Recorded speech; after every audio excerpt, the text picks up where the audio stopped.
We are living in this world, not in some meta fake world that, you may enjoy until you. Yo,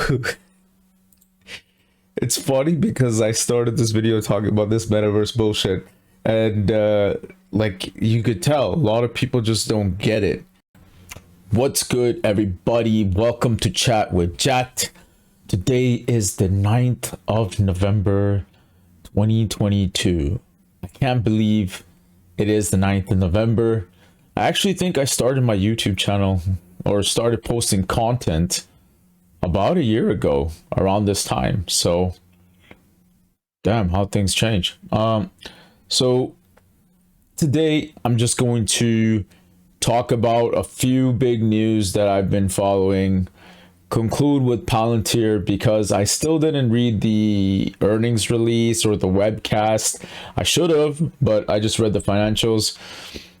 Forward-looking guidance, I know at high level that nothing really changed. Things are more or less the same. They're aiming to hit the more or less the same targets. So I'm going to go through it just quickly in detail. But before I do, I think it's important just to touch up on a few little things that I've been noticing in the market for some of the stocks that I follow. So the first one is going to be Meta. Now, what happened is Meta has been getting beat down recently. I once opened a position a long time ago at around $130 for like 1,000 shares or something. I got stopped out because I had a stop loss. Then ever since then, it's just been going down. And I never really reopened a position except a few. Actually, wait, I'm lying. I think I did reopen a position ranging from like 115, 105, 110 in my interactive brokers account, which is like the account that I pretend doesn't exist because it's so complicated to put money in there and take it out and all that shit. So money just keeps going in there like every other week. And I buy Facebook on that account or Meta in that account. But in my main principal account, I haven't opened a position on Meta. I've been following it regularly, but I haven't opened a position. And I feel like the issue with Meta recently was that sentiment is starting to change. And sentiment is starting to change in a bad way because people are listening to the earnings call. People are not big believers in Mark Zuckerberg's pet project or his favorite project, which is the Metaverse project, because he's like spending somewhere around 10 billion a year. There's like 10 to 11 billion dollars in spend on a regular basis. And a lot of people are just not fucking with it. Like, people just don't fuck with it because people like me, I mean, I live a fucking great life. I go see my friends in real life. I go out, I go to bars, I go to clubs, I go do whatever I gotta do in real life. Like, I'm experiencing that shit in real life. So people like me, I can't really see myself coming home and putting on a thing and just kicking it back in there and soaking in the metaverse. Like, I can never see myself doing that. And that's where I think a lot of people are. And a lot of investors, a lot of people my age, right? Like people who are running bank, making investment decisions. I ask myself, are they the target market? Because these people cannot grasp the idea of the metaverse, because most of these people are making reasonable salaries, living a good life, they have a nice home or whatever, and they just don't see themselves putting on some stupid goggles and trying to pretend they're somewhere else. Like, it just never happens. So I think that's why a lot of people are not buying into it, and a lot of people, like, the general theme, the general vibe is people are like, oh fuck the metaverse, like it's dead, like no one's gonna adopt it, no one's gonna care about it, no one's gonna buy into it the way Mark Zuckerberg thinks it's gonna happen. But then, you're not the target market, and you gotta ask yourself, like, okay, well, how many people are playing Sims, or how many people are playing a bunch of video games every single day of their life and they're really like in it. You know, there are tons of gamers, there are tons of people who are obsessed about gaming, and I'm not one of them. I play here and there. I suck, but I still, you know, play here and there, like once every 2 months or something. But there's people who are playing nonstop and they're addicted to that shit. And Mark Zuckerberg knows this, right? Like, I think even at a certain point, Facebook had like a poker game app thing, and I used to play poker on that, and there was tons of people playing poker, tons of people using real money to buy fake poker chips. So Mark Zuckerberg knows that there's an opportunity there, and he's trying to get around all of the real world problems. And real world problems meaning, like, Apple is creating its walled garden and it's saying, screw everybody, I'm going to keep all the content of my users to myself and ultimately monetize it. And that's how it gave people the privacy option and allowed people to start blocking their private information from going to companies like Meta or going to other advertisers. And now Google and Android is also getting on the same bandwagon. And what the difference between Android and Apple is, Android is giving a reasonable time period to make that transition, whereas Apple just ripped the band-aid off and really screwed Facebook. So now Facebook or Meta has to work with alternative information to really be able to monetize the data that they're collecting from their customers, because, you know, Facebook, WhatsApp, IG, all that shit's free. And when that shit is free, that means you're the product. So all of that stuff, they have to find ways to, you know, use that information and monetize again, which would take some time. Whereas Android is giving them time to work on a solution. So Android is being a bit more business friendly, whereas Apple just ripped the band-aid off in the name of privacy. But everybody knows the writing's on the wall. Apple's building its walled garden, its little globe of users. And then once all of those people are inside that ecosystem and there's no more holes for data to escape out, that's when Apple starts monetizing that shit. And they're gonna probably monetize it in the simplest ways. Like, think about it. Like, Apple doesn't sell chargers anymore. Apple doesn't give anything. So the second they tell people, yeah, you know, accept this and we'll give you a free charger, or accept that and we'll give you XYZ, accept this 1 year free Spotify, everybody's gonna jump on that shit. So Apple's gonna monetize this, guaranteed. I know. With that being said, Meta, you know, they announced recently they're cutting 11,000 people, right? They said they're cutting 11,000 jobs. And when you look at that and you crunch the numbers, you're like, okay, well, let's say 11,000 jobs, average salary is 100K, then that's about $1 billion in savings. Yeah, I'm pretty sure my math is right. $1 billion in savings. And that's assuming that it's 11,000 jobs making 100K. If the average salary is 125 or whatever, it's a lot higher. So the main reason I think Meta popped today is because people in Wall Street are starting to realize that Mark Zuckerberg is open and sensible to the concerns of Wall Street, which was this guy's blowing money like a madman on some stupid project called the Metaverse, and he's blowing cash. And the fact that he said he's ready to cut 11,000 jobs, that means that they're already saving or recovering 10% or $1 billion of the Metaverse spend. And, you know, maybe that's just the first layer, right? Because I've worked for companies where every goddamn year we were able to cut 30% of the workforce, and we were cutting salaried, we were cutting hourly, we were cutting left and right and center. And I was involved in those projects. So it is very, very, very possible that this is just the beginning. And that's why today Meta popped because suddenly people are like, yo, this guy is you know, not being all Silicon Valley like, saying, oh, I don't care about money, I'll just blow it, I don't care, I have tons of money. He's really responsive to the market sentiments, and I think that's started to shift how people see Meta. And people started to see like, oh, well, dude, if he does this, it might be the first round of cuts. And, they are profitable. The price to earnings ratio is very good. Even today, the price to earnings ratio is under 10. Under 10. So if you're buying a stock today, it's trading 10 times its earnings. If you hold for more than 10 years and they keep it consistent, after that, technically your money's paying. Your company made money.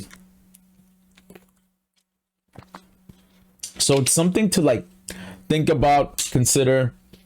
I personally thought the news was welcoming, and I am a believer in the Meta products, the Meta synergy, the WhatsApp, Instagram, Facebook link. Just the other day, one of my boys was sending us a video of tree cutting around his house, and suddenly on Instagram I'm getting advertising for tree cutting companies, and we were just shooting the shit in the WhatsApp saying, oh yeah, tree cutting this, blah blah blah, and suddenly I'm getting ads for tree cutting in Instagram. So all of these things are so well synergized, they're so well integrated, that I really feel that yes, Meta's ad revenues are probably going to take a hit because less people are now on their phones, on their computers, because COVID is done. People are living the real life again. But then again, I think it's just a temporary blip and it's going to recover. But we'll see. Only time will tell. The other big news I wanted to talk about was Tesla. I am not a Tesla fanboy. I never give a fuck about Tesla. I actually never even opened a position on Tesla. But I just can't help but feel like there's a lot of believers in this magic called Tesla. The stock of Tesla is a beautiful example of how perception drives value. And like, it has a market cap of 555 billion. Price to earnings ratio is like 55. So whatever profits they're making, you have to do, it's 55 times that. That's what the stock is valued at today, even though it's down 7%. But the news came out today that Elon Musk sold a boatload of shares. Let me see the headlines here. He sold $4 billion worth of shares. And you got to ask yourself, like, how many jobs does Elon Musk hold? Like, if I think about it, he's leading SpaceX, he's leading Twitter now, he's leading Tesla, and he's responsible for the vision of all the divisions that they're working on. So it makes you wonder, like, how effective is he as a leader, and where are his priorities? I mean, he's a genius. I actually have so much respect for someone who could build an empire like Elon did, from essentially starting from nothing, starting from PayPal, and then he pivoted and continued building his empire. I just have a lot of respect for that. But at the same time, I'm like, dude, who's buying Tesla? Like, even the owner's fucking dumping the shares. I don't care for what reason, but like, he's dumping his shares back to back. And this year, I think he sold tons of shares. First, it was to finance the Twitter deal. And now people are saying potentially there's background noise and maybe he needs more money for the Twitter deal because he put up his Tesla shares as collateral. So I don't know. But it is something that is interesting to see when the CEO of a company is dumping his shares onto the market, creates a lot of selling pressure, and a lot of people should be concerned, because even though the stock is down and it's hitting its all-time low in 2 years, it's still trading 55 times earnings. So it's still really, really, really, really richly valued. And a lot of people say, yeah, well, Jat, you don't know Tesla. It's not just a car company. It's an electronic company. It's a robot company. It's a taxi company. It's a this and a that and whatever. But the truth is, their principal driving revenue today is cars. And they did a beautiful thing for the car market. They created EV. They made EV mainstream. So I give them a lot of props for that. But it is a car company Maybe they're working on other parallel technologies, other things on the side, but right now, largely driven by car revenues. So today, Tesla is a car company. Don't tell me anything else. If they made a robot, I don't give a fuck, because the truth is, Mercedes-Benz is a car company, but Mercedes-Benz also sells bicycles, and they're not a bicycle company. They're a car company. You know, they sell cars. That's the primary revenue. So yes, I do hear that Tesla has tons of ways to monetize, but also at the same time, they're trading at 55 times earnings. So they still have a long way to go to even justify that. And the fact that the owner is dumping his shares on the market, I would definitely stay back from Tesla. It's just something that I couldn't mess with. So I don't know. Tell me what you guys think. Tell me what you think about Facebook or Meta. Do you think people's expectations of Mark Zuckerberg is starting to change, and people are like, oh, you know, maybe this guy isn't crazy, maybe he does care about generating shareholder value? And then tell me what you think about Elon Musk. Like, I mean, a lot of people say when you're investing in a company, the first thing you got to look at is the leader. And would you really put your hard-earned money into a company that has a CEO who's leader of multiple businesses? I think there's three. There's the Boring Company, which made the flamethrower. There's SpaceX, which is doing great things. And then there's Twitter now. And then there's Tesla. So you have a guy who's a leader of 4 companies, maybe even more, that I don't even know. There's probably a lot more. I just don't know if I can have confidence in a leader like that, you know, to fully generate shareholder value for Tesla as a Tesla shareholder. So that's just something that I'm thinking out loud, but that's because I have no position. I'm not obsessed with Tesla in any way. So I know tons of people probably will have good rebuttals to what I have to say. And I'd love to hear it, because I've always been fascinated by Tesla's run, Tesla's ability to climb and defy all odds. And, you know, Tesla made a lot of millionaires too during COVID. So I respect it. I respect what Tesla has been able to do. But just as a, you know, if someone told me, yo, where do you want to spend your last $100,000? I wouldn't say, oh yeah, let's buy Tesla. You know, I would say, put it in a GIC and get back to work, because $100,000 is for peasants. That's what I would say. But that's my thing on Facebook and Tesla. Now, the last thing, this is best for last. God damn, it's crazy how I can just keep talking to myself. We're at 18 minutes. But last thing I'm going to talk about is Palantir. I'm going to go through the webcast myself just because I haven't watched it. I want to give my first impressions on that, because I went through the financials, and the financials were, let's just say, not impressive. Yeah, revenues are growing, great check. Cash grew a little bit, great check. But operating costs are going up. Costs are going up just in general. There's some weird thing going on with the accounts receivable balance that's been going up, which impacts cash flow, which kind of caught me off guard. The splits between countries and where they're spending money, blah, same old, same old. Split between government, commercial, it's going up. I don't give a fuck about percentage movements. It's all about revenue growth and how they grow between segments. I think it's based on timing, based on projects, and that is not something you can continuously benchmark quarter over quarter. So I didn't really care about that. But yeah, now I'm going to go through the webcast,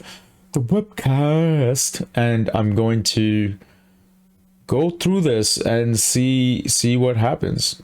And we'll see what happens. So if you don't give a damn about Palantir, you could sign right off after this, because it's going to be like another 30 minutes of this stuff. I'm going to see if I can watch it on a quicker speed. But if you like what you're hearing, if you like the type of banter, the talk I'm doing, and you have questions or comments, definitely do not hesitate to leave me your comments, and I'll get back to you as soon as I can. To the 3 people who commented on my last video, thank you so much. I am so happy to have people who comment on my video, because I know the algorithm hates me. I only post like once in a blue moon, I am not someone who is posting regularly. Maybe I should be, but my sleeping patterns are like all over the place. And yeah, so thank you so much. And I'll stay in touch. So let's go. I'm gonna play that video and we'll get right into it. Peace to everyone rolling off. All right, so I skipped most of the fluff. I'm at the 6-minute mark now, but what I wanted to show you here is the biggest thing for me that stood out. All of this is great, you know, yeah, this, screw that, blah, blah, blah, blah, blah. None of this really matters to me, but what I take away the most from a business point of view is a 63% year-over-year deals closed of 273, up from 167 a year ago. I think that is a huge huge flag of improvement. Why? Because it shows that they're starting to have a legit sales team that is starting to have impact. They touched on how I believe they closed out of those 273 deals, about 70 were like $1 million deals. And you know, don't forget, Palantir's model is acquire, expand, and then scale. So these are their strategies, and they're getting small deals, and eventually they're going to be able to show their use cases and start to offer more and more uses for Foundry. And that's what we saw like in one of the beginning, and it was like a FoundryCon clip, I guess, or mashup that they put. And for FoundryCon, they showed how Swiss Re, an insurance company, showcased how now 1/3 of all their employees use Foundry, which I thought was super interesting. So let's get into it. Jeez, what the hell? What is happening? Oh, there you go. Including leading I didn't know you can do commercial that. and government enterprises in the U.S. and overseas, also increased substantially this past quarter, rising 66% from this time last year. We increased our U.S. commercial customer count to 132 at the end of Q3, a 124% increase year over year. Our expanded footprint within the market is a reflection of our ability to both reach additional customers and grow existing relationships. In particular, we closed 273 deals this past quarter, representing an increase of 63% year over year. 19 of those deals were at least $10 million in total contract value. 32 were at least $5 million, and 78 were at least $1 million. We have come as far as we have by consistently engaging with some of the hardest problems that the world and our customers have faced since our founding. For example, our work in supply chains, which is increasingly scaling into ecosystems, is powered by Foundry's data integration capabilities. This year alone, we have started 25 supply chain projects. This includes the expansion of our work in shipbuilding at Hyundai Heavy Industries, bringing the partnership to over $45 million, and the expansion of our work with the FDA to modernize food supply resilience to preclude shortages like the one we experienced with infant formula earlier this year. The total value of contracts that we have closed in the third quarter reached $1.3 billion, a new milestone for us, which includes nearly $1 billion of contract awards from the U.S. government alone, such as our most recent contract worth up to $229 million with the U.S. Army Research Lab to deliver AI/ML capabilities across the DoD. We recognize that our path to growth is not always linear, but with the opportunity that lies ahead, we continue to recruit and retain the top talent at a time when other companies in the technology sector are slashing their plans and cutting workforces. I'll hand it over to Sham for further discussion regarding our business and product strategy moving forward. Thanks, Ryan. We have spent the last 2 decades building our products for the world in which we actually live. The disruption and uncertainty that we're seeing around us, from Ukraine, the pandemic, and inflation, it's driving customers towards us and to our software. As the world continues to struggle with concurrent supply chain and energy crises, Palantir customers have been able... All right. You know, you wouldn't be able to tell. You would have no idea. If the guy didn't say it was Sham, you would not know it was Sham, because he really is toning it down. Like 2 quarters ago, he was like, hey guys, this is the best company. We're gonna do this, we're gonna do that, blah, blah, blah. Now he's like, you know, he's being normal now. He's being like, oh, you know, this is how we're doing things, blah, blah, blah. And I'm happy to see that because I thought this guy was missing in action from the quarterly reports. I think the last two quarterly reports were Alex Karp, and I don't think I've heard of Sham or saw Sham, but now Sham is slowly being brought back in with the business update, and he's being smooth about it, and I like it. I like it. I like the new Sham because, you know, it's true. Some people they didn't like it because they did feel like it was too gimmicky, but I felt like at the same time people were looking for any reason just to be upset. And if the stock was down, they're like, oh, it's down because of Sham. No, it doesn't fucking matter. It's down because the stock fucking sucked, okay? If the stock is doing really good, it's gonna do good. But there's way too much shares in circulation, and the earnings are not fucking blowing it for people to be like, oh, I need to buy this up. I'm gonna miss out on something, you know? But the stock is, I believe, one day going to make a turnaround, and I'm looking forward to it. But in the meantime, let's listen to Sham and let's see what he has to say. To use Foundry to connect and integrate decision-making within their value chain, from their suppliers to their customers, to instantly trade off possible courses of action. You just saw highlights from 2 flagship events we held in Palo Alto and London for our customers to share their experiences with each other. Customers underscored the significant impact our software is having across industries. Executives at Tyson Foods shared how they generated $200 million of annualized savings in 24 months. Jacobs Engineering shared how our software has reduced energy consumption by 1/5 at its first wastewater plant running on Foundry, with the potential to generate $90 million of annualized savings across their 300 plants.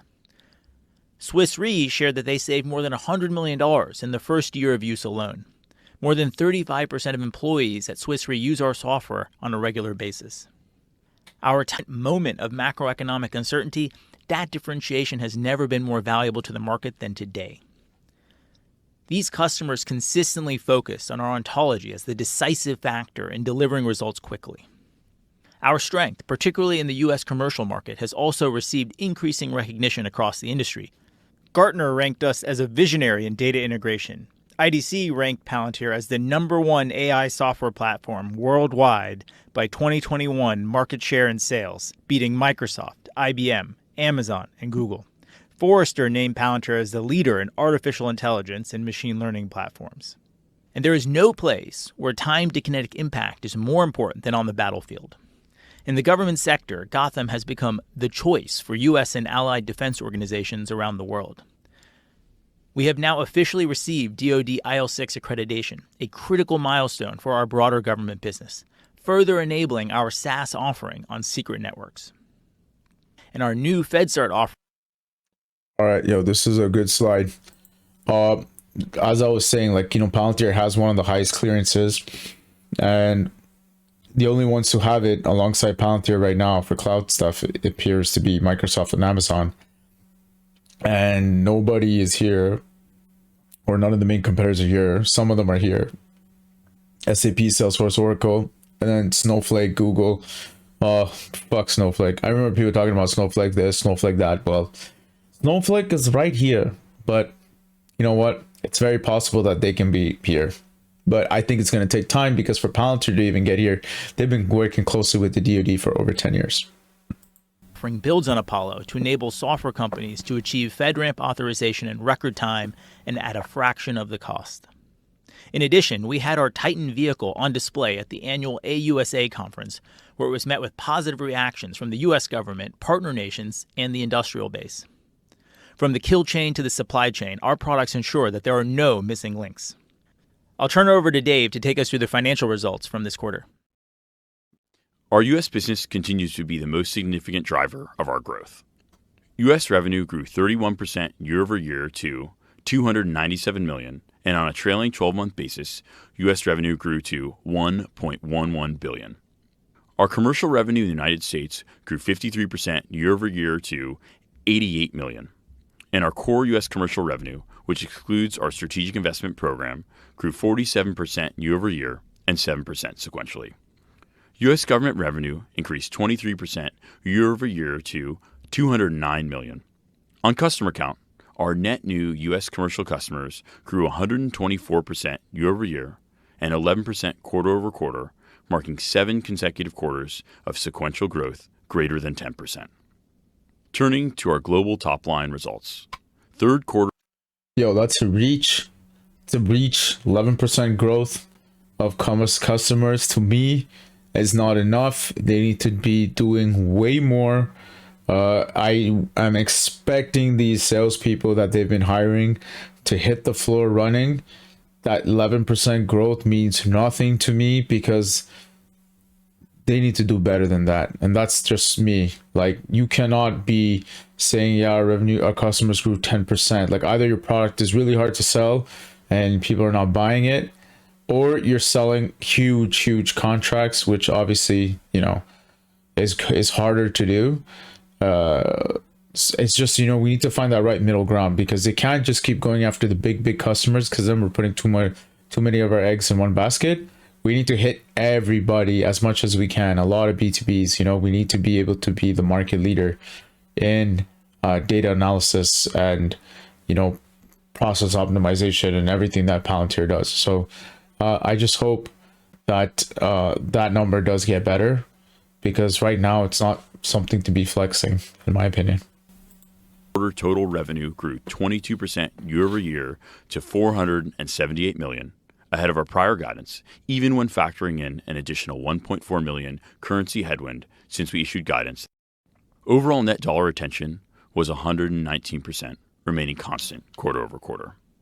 Commercial revenue increased 17% year over year to $204 million.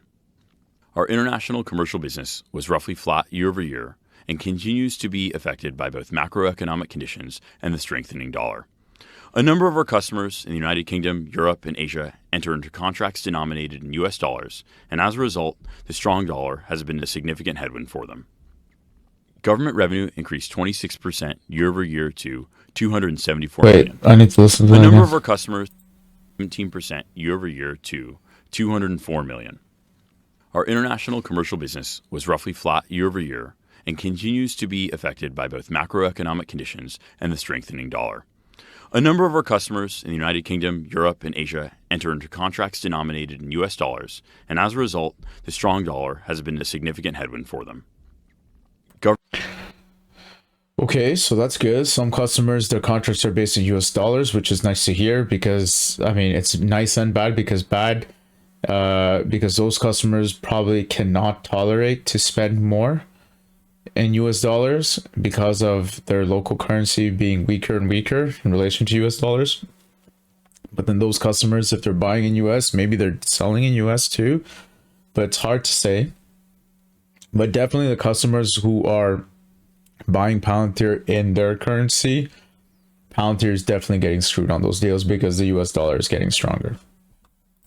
Government revenue increased 26% year over year to $274 million. We saw our government business cross another major milestone this quarter as we generated $1.02 billion on a trailing 12-month basis, surpassing the billion-dollar mark for the first time. Our customer count continues to increase at a significant rate. We added 33 net new customers in the third quarter, bringing our Q3-2022 customer count to 337, a 66% increase year over year and an 11% sequential increase. We added 25 net new commercial customers, which represents 98% growth year over year and 12% quarter over quarter. Our revenue within our existing customers also continues to expand. Trailing 12-month revenue from our top 20 customers increased 15% year over year to $48 million per customer. Third quarter billings were $509 million, up 47% year over year. In the third quarter, total contract value, or TCV, was $1.3 billion. US TCV booked was $1.1 billion, 90% of which was attributable to our US government business. The third quarter TCV figure was driven significantly by renewals and expansions of existing US government contracts, a portion of which have already been funded to date. For total remaining deal value, we ended the third quarter with $4.1 billion, a 17% increase quarter over quarter. That's great news. They just said most of their TCV, total contract value, is from US government deals, and most of them have already been funded. And it's funny because before, last quarter, people were like, US government's deals are not enough, the revenues are dropping, blah, blah, blah, blah, blah, blah, blah, all that nonsense. And now here you see that they're growing their TCV to $1.3 billion, and 90% of that is from US government deals, which is pretty crazy. But it also makes you wonder, how much is it? How much is commercial? Like, what's happening in commercial? Nobody cares about commercial. The quarter-over-quarter growth in total remaining deal value was driven by our unusually strong performance in TCV. As I previously mentioned, the TCV of our U.S. government contracts accounts for both funded and unfunded contract value, and we're seeing this pass through to our total remaining deal value. We saw headwinds to remaining deal value as a result of executing on our previously announced plan to cancel all remaining unfunded strategic investment commitments. We ended the third quarter with $1.3 billion in remaining performance executing on our previous, and we're I'm just gonna play that back again. seeing this pass through to our total remaining deal value. We saw headwinds to remaining deal value as a result of executing on our previously announced plan to cancel all remaining unfunded strategic investment commitments. We ended the third quarter with $1.3 billion in remaining performance obligations, up 43% year over year. As a reminder, RPO is primarily comprised of our commercial business, as it does not take into account contracts with initial term of less than 12 months and contractual obligations that fall beyond termination for convenience clauses, both of which are common in our government business. Turning to margins and expense, adjusted gross margin, which excludes stock-based compensation expense, was 80%. Third quarter adjusted expenses were $397 million, up 9% sequentially. The sequential increase was driven primarily by headcount-related expense, as we had 450 net headcount additions in the quarter, our largest hiring quarter of the year, and including 141 new graduates who joined in quarter. Third quarter adjusted income from operations, excluding stock-based compensation and related employer payroll taxes, was $81 million, representing an adjusted operating margin of 17%, 600 basis points ahead of our prior guidance. Our adjusted operating margin significantly exceeded our guidance as a result of several factors, but primarily driven by cloud and deployment efficiencies, representing around $9 million of outperformance, and the elimination of certain discretionary spend across the business, particularly in G&A, representing approximately $14 million of outperformance. We expect to continue to see efficiencies in the fourth quarter and will remain disciplined in our approach to discretionary spend in this macroeconomic environment. Third quarter adjusted earnings per share was 1 cent, which includes a negative 2-cent impact driven by losses on marketable securities. We generated $47 million in cash from operations, and our adjusted free cash flow was $37 million, representing a margin of 10% and 8% respectively. This marks our 8th consecutive quarter of positive adjusted free cash flow. On a trailing 12-month basis, we generated $231 million in adjusted free cash flow and $238 million in cash flow from operations. We ended the third quarter with $2.4 billion in cash and cash equivalents and no debt. We retain access to additional liquidity of up to $950 million through our $500 million revolving credit facility and $450 million delayed draw term loan facility, both of which remain entirely undrawn. Our balance sheet leaves us well positioned to capitalize on opportunities that may arise in the current macro environment. Now turning to our outlook. For the full year 2022, despite a negative $6 million currency impact since our prior quarter's guidance, we are reaffirming our revenue guidance of between $1.9 and $1.902 billion.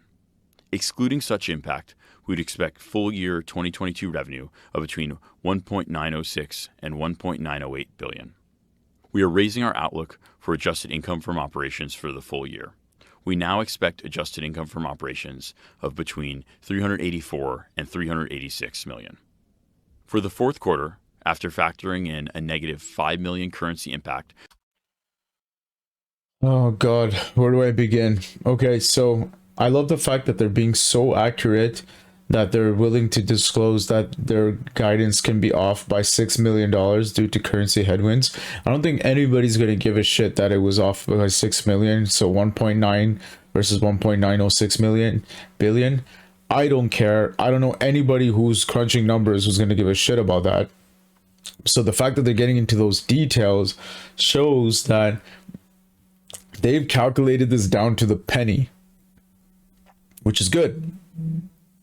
And they're being very conservative in how they present their numbers or their guidance. What I can't stand is looking at adjusted income from operations. Like, I hate it. Like, no, your adjusted income from operations is carving out your other income losses from SPACs. You're carving out stock-based comp. Like, I don't do that.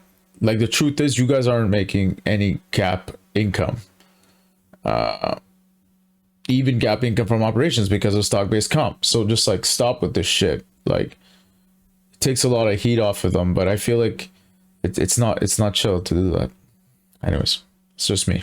Since our prior quarter's guidance, we expect revenue of between 503 and 505 million.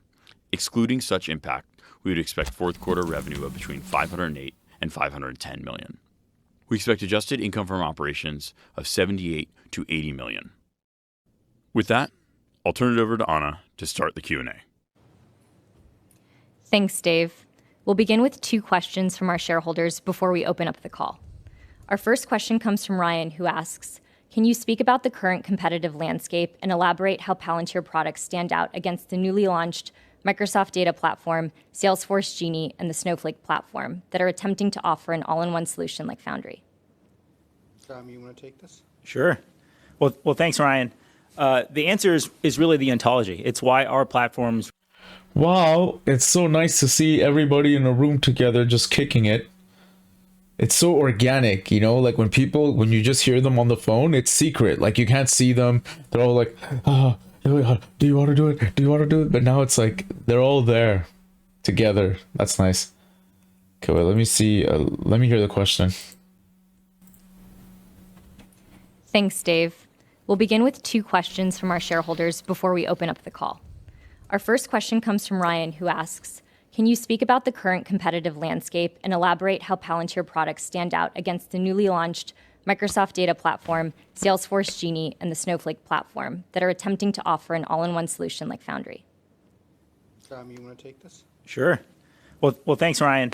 The answer is really the ontology. It's why our platforms remain far ahead of the competition. And that's because the ontology, it's the missing link in terms of what you need to realize value from all of these investments. It's the component in the architecture that's required to get data apps to actually deliver value on top of cloud data warehouses, or to get AI to scale throughout the enterprise, or to turn your digital twin into something that's actionable and operational within the enterprise.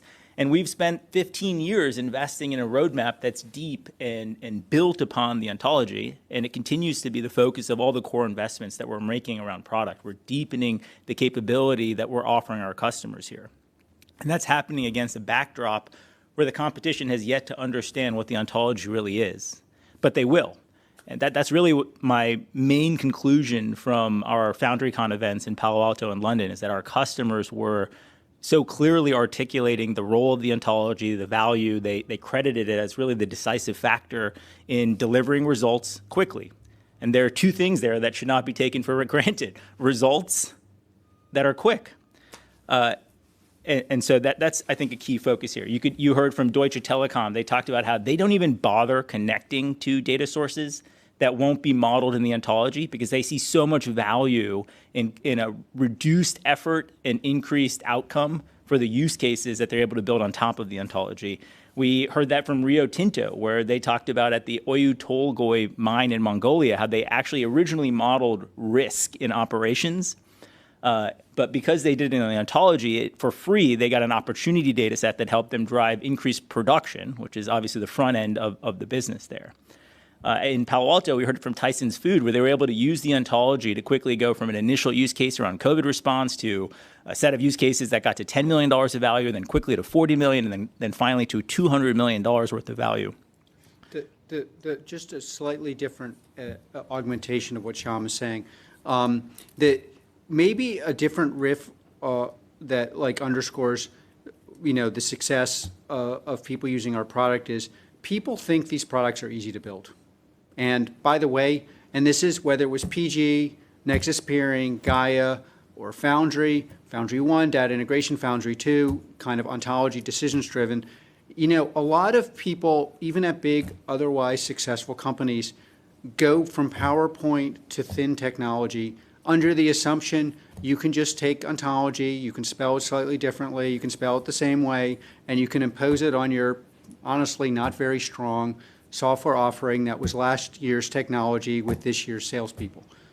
And it doesn't work.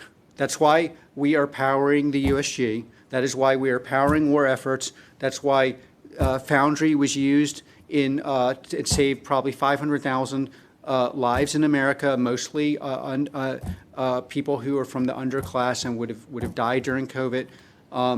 It's why we need our competition to explain to the world, okay, you need this, but they gravely underestimate the difficulty in doing this. We've been doing this for 15 years. There are thousands of hidden problems that really I don't think any other company understands, whether it's the cold chain, the supply chain. It's wonderful that people are discovering this. It's going to take decades to build this stuff. Even if you can build it as well as we can, you have to discover the problems. And that's why our clients, on the evangelism tour, primarily in the US, are galvanizing the market and leading to these results.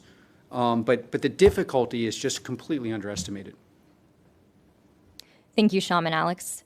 Our next question comes from Gaurav, who asks, what are Palantir's plans to grow the business in this challenging macro environment? I mean, other people should. We've been predicting a even more challenging macro environment than this for the last 20 years. I mean, how long have we been in the trenches together? 17. Yeah. 17 years in the trenches. The products are built for a disjointed world, a world where you need horizontal and vertical integration, where you, in the military context, or actually we have low latency, where your systems, underlying systems actually don't work, even though on the PowerPoint they say they do, where you have to deliver results overnight, where your business totally effed, and you got to make it work in a quarter. That's what our business is built for. By the way, that's why we prepared, then that's the technical thing. Why do we have 8 quarters of free cash flow? You think it's a coincidence? We were preparing for this. Why do we have $2.4 billion in the bank and no debt? We weren't living in the metasphere. We were living in this world in the way we thought it would be. And we've been essentially, you could even look at us as we're a prepper company. We've been preparing. It's like preppers have their rucksack and their rifle. We have PG, Gaia, Foundry, and $2.4 billion in the bank and no debt. That's our company. Thanks, Alex. Our next question is from Brent with Jefferies. Brent, please turn on your camera, and then you'll receive a prompt to unmute your line. Morning, Dr. Karp. On the government business at the beginning of the year, you had a bigger aspiration for deals to come into the pipeline. I think you brought that closed assumption down. I'm curious where you see the pipeline of the government transactions for the back half of this year into 23. It was a little bit breaking up, but I think you were saying, well, where do we see the government revenue going? Look, we're positing to the world purely financially. Palantir's had a CAGR of 35% in the USG. That CAGRs includes years, I think 3 years that were flat. So we tend to have kind of lumpy growth and flatness, which no one likes. You don't like it, we don't like it. We're positing that the future will look more like the traditional baseline of 35% than the baseline of this year of upper 20s. What is the proof of that? Okay, I could tell you how our products are being used on the front line. You can read the news.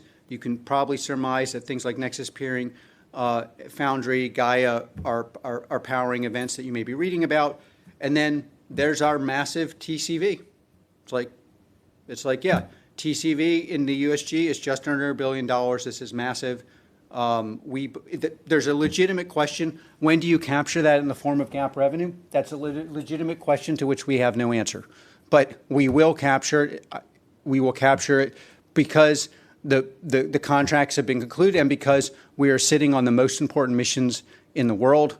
And those missions are going to end up being fully funded. And you see that in our contractual relationships. Thanks, Alex. Our next question is from Mariana with Bank of America. Mariana, please turn on your camera, and then you'll receive a prompt to unmute your line. Morning, everyone. By the way, So my question we is don't on see the- you. Not that that's inherently. I don't know how to fix that. It's fine. I'll go ahead with the question. Okay. So with increased expectations for global recession next year, I understand it's probably too early to discuss specifics about 2023 outlook, but would you mind discussing how you're thinking about the positive and negative catalysts from a global recession or a potential global recession? Because the way I think about it is a positive catalyst for disruption and increased needs for operational efficiencies and for Palantir demand, but also probably lower corporate profits are a challenge. So how are you thinking about that? We disambiguate the world into America, Canada, UK, and then what has historically been a very large market for us, Europe, driven by Germany. What I think you see happening is that disruption is helping us in the U.S. It's driving results that are outsized in U.S. commercial. Our LTM in the last 12 months is, $327 million, roughly 102% growth. You see the TCV number in USG. You can surmise what that means. So, and then the positive side of it is that, the integral of U.S. revenue for us is growing at 61%. It used to be 49% 2 years ago. It will be in the 70% range fairly shortly. And so the impact of the disruption is much greater, and the disruptive negative effect of Europe, especially sluggishness in Europe's motor, Germany, will impact us less. However, what I believe, and other people should talk about, is that we are going to see negative impacts because of strong dollar, because of sluggishness to adopt new technologies in Europe that will impact our business. It is impacting our business. If you took those results, the LTM for our U.S. business is still just under 40%. It's if you took out our European market, this would be, obviously the results are strong, but we'd be flying in like a, and those are going to impinge us. They're going to continue to impinge us. It's just the amount of impingement is going to be less. I do think it's particularly dangerous for most people in tech. This environment is not an environment where flimsy, thin, non-valuable, essentially you churn your data and you show a PowerPoint to somebody who barely understands that technology is going to work just because you've got a great steak dinner and white teeth. That's not going to work. And Americans expect a lot more than that, both in government and in commercial. Now, the rest of the world may not expect more than that, and that's a problem for the rest of the world long term and a problem for us in the near term. But yeah, we see this as a huge opportunity. Also, both because other people will fail and we'll succeed. I don't know what do you, Look, disruption has always been a huge opportunity for us, and I think that's exactly right. And those geographies are where we're focused. All right, so he did say US, Canada, UK, and Europe, mainly being Germany. I'm surprised that he said Canada, because I haven't heard of a lot of Palantir deals in Canada. I remember there was one with a car company, but I'm interested to explore now to see if there's others. Let's see. Thank you, Shaman Alex. Our next question is from Gabriella with Goldman Sachs. Gabriella, please turn on your camera and then you'll receive a prompt to unmute your line. Hi, good morning. Thank you. We appreciated the case studies at FoundryCon about the tens of millions of savings that some of your customers are realizing. So 2 questions on my end. One is, how are you thinking about evolving the pricing model towards value-based pricing? And give us an update on how you're thinking about capturing the upside from value-based pricing while also giving your customers flexibility with their initial price points. And then the second question is, forward deployed engineering model, how is that evolving as you start finding lower commercial value customers on the ACV side? Does that essentially shift your mix away from the forward deployed engineering model over time? Someone else want to? Yeah, so on the pricing side, value-based pricing is where we started. That's kind of our jam, so to speak. And I think what we've had to evolve over time is pricing models like usage-based pricing that enable enterprise customers to start on smaller use cases, nibble into it, kind of figure out where it's going to fit in their enterprise, come experientially to realize the power that the ontology unlocks, and then scale that across their operations. And you can kind of see that playing out in the case studies where, Tyson starts with COVID response and then scales to, S&OP plus, so like from a small use case to the breadth of the enterprise here. And that's been very helpful for us. And then we have customers who kind of migrate models from usage-based to large enterprise contracts as they go. And I think really for us, it's been showing the flexibility to meet the customer where they're at. In terms of our forward deployed engineering models, like I really think about that as much more in terms of R&D from our shoes. Like, how many people are spending time at the coalface asking the hard question of, is my software working? And I don't mean, does it work as in like, is there an is there a bug? I mean, like, does it effing matter to this institution? And in this time of immense macroeconomic challenge, like, am I saving the institution? Am I doing anything that's going to move the needle? Or is my little churning the data just moving deck chairs on the Titanic? And those are the people who actually have that sensibility. And they're the ones who come up with the ideas of, what are we going to build next? What can we do now? How do we inflect the product roadmap so it matters? And so we're always going to modulate how we deploy those folks between USG, things that are happening in Europe, things that are happening at the front lines of our customers' operations, the engineers looking and seeing what we're doing in large-scale mining operations in Mongolia as it relates to driving our R&D roadmap forward. Thanks, Sham. Alex, we had a lot of individual investors on the line who submitted questions. Is there anything you'd like to say before we end the call? We built this company for really tough times. The times are tough, and they're going to get worse. We feel that we know Palantir shines, whether it's in the anti-terror context, the war context, the COVID context, or the U.S. commercial context, when times are bad. That this is a long-term play.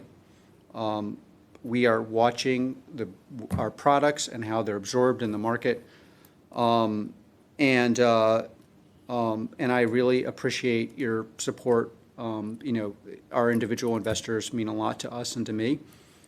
We are planning to continue to go into battle every day. We are living in this world, not in some meta fake world that you may enjoy until you. Yo, it's funny because I started this video talking about this metaverse bullshit, and you could tell a lot of people just don't get it.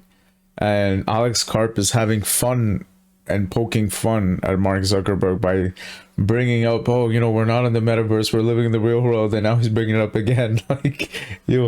He is saying the truth, but the truth is maybe a lot of people do mess with the metaverse, and he just doesn't see it because he lives a fantastic life. So yeah, you wake up and you are poorer, your brain works less well, and you hate your neighbor. We are the size and depth and quality of our revenues matter to us and to you. We believe we are making the West a stronger and better country. We see in America an ability to adapt like no other country, to be open to people who present things in the ways that look batshit crazy, and if they work, they don't really care, and they give you an ability to buy in. We celebrate that. We are enormously proud of our work defending the West, especially the U.S. military and its allies. I wish I could tell you more about what we're doing and how much it's transforming the world to be a better place, how much it scares our adversaries. What we deliver scares our adversaries, how much we were underestimated by our adversaries because of the informational technology and products we built over decades, the quality of the people we have here, the pain we go through to deliver, and our commitment to win. Thank you, Alex. That concludes today's call.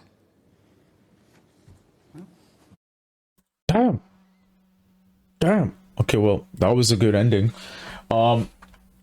Usually the same old. Alex is really getting good at being concise and not going off the rails. I like that. I like that the Sham's there. Sham gave good quality answers to the questions. The other three guys, I don't know what they were doing, but a part of me thinks one of them definitely is finance, and those guys are usually just keep their head down and don't say shit. So it is interesting. I really did enjoy the earnings report. For me, where Palantir could improve is really just controlling the goddamn expenses Bringing it down, I want to see the company make GAAP net income, and we need to start controlling costs where possible. I just feel like there's still a long way to go. There's a long way to go to generate real shareholder value. You know, Facebook, Meta, for example, has billions of users across their platforms. Their price to earnings ratio is 9 times. Palantir doesn't even have earnings and is worth 15 billion. So there's a long way to go. And someone commented on the last video that I posted saying, okay, Jack, you know, you're shedding on SPACs, but SPACs also have value, what they stand for, the mere mission statements, what they're trying to do is of value. And I do agree. I don't disagree with that. I do agree. And some of these companies, I remember them, like Lilium was super important. I think the other one was called Astrolink. That was really important. Black Sky, really important. I feel like there's a lot of companies in there that do generate value and could change the world.